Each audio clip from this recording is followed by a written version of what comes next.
為了讓幼兒甲老人會當先做伙學習，嘉南美麗大學幼保系透過工作坊創新的課程甲教材設計，已經不是專屬於幼兒，而是要讓長輩會當提升自尊，重新找回被需要的生命價值。這款雙贏局面，正是嘉南美麗大學所要培育跨世代照顧專業人才計劃。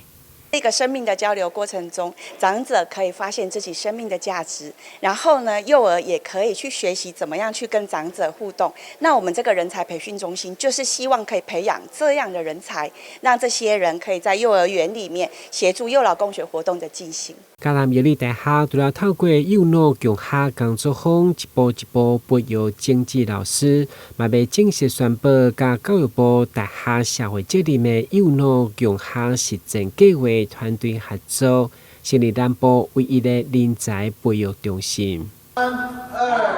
1，請接牌。幼老共學南區人才培育中心。在少子跟高齡化的社會裡面，這世代是有斷層的。而幼老共園這個計劃最大的好處是什麼？我們把幼兒跟老人拉過來一起學習，這個也是弭平後續如果萬一我們台灣勞動力不足，社會力介入，可以讓幼兒跟老人同時受到照顧。